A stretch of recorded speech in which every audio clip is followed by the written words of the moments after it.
Defined benefit plan होता क्या है? द आंसर इज, ये ऐसा प्लान है जहां पे इंप्लॉई को ग्रेचुइटी, मैं डिफाइंड बेनिफिट का नाम ग्रेचुइटी से बोलना चालू करूंगा। मैं हमेशा वर्ड यूज करूंगा ग्रेचुइटी, तुम उसको defined benefit defined benefit defined benefit नाम मन में लेते जाना, नहीं लोगे तो भी चलेगा।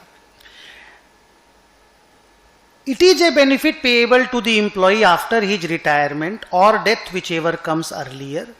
But important thing is, the amount payable to the employee on retirement or death depends on two factors.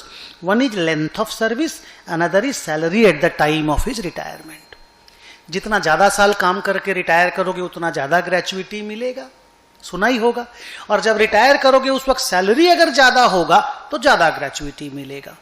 तो रिटायरमेंट के वक्त आपकी सैलरी क्या है और आप कितना साल रिटायर करके काम करके रिटायर कर रहे हो, अगर amount of benefit payable to employ इन दोनों बातों पे डिपेंड करता है तो हम उसको डिफाइंड बेनिफिट प्लान बोलेंगे।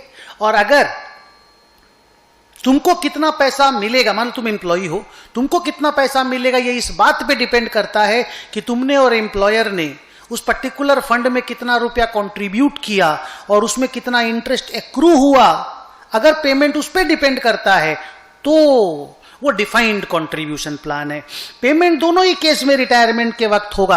रिटायरमेंट में हमेशा होता है रिटायरमेंट और डेथ, व्हिचएवर कम्स अर्लियर। तो बार बार हम डेथ का बात नहीं करेंगे, हम रिटायरमेंट वर्ड ही बोलेंगे। सुनना, अब क्योंकि मैं ग्रेचुइटी की बात कर रहा हूं, इसमें लेंथ ऑफ द सर्विस और salary at the time of retirement relevant होता है।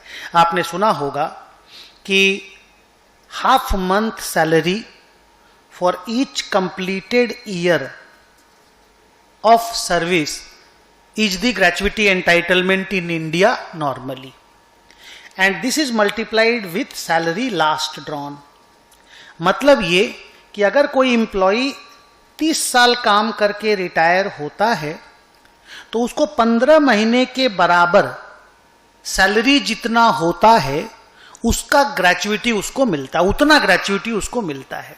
और ये सैलरी जब वो रिटायर करता है उस महीने की देखी जाती है। तो मान लो रिटायरमेंट के वक्त इस बंदे की सैलरी पर मंथ 2 लाख रुपए थी पर मंथ, तो 15 महीना की सैलरी हो गई 30 लाख रुपया, इतना ग्रेचुइटी उसको मिलेगा।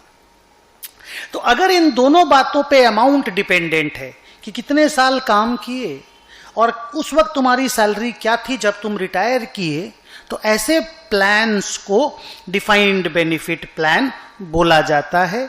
सम ऑफ द एग्जांपल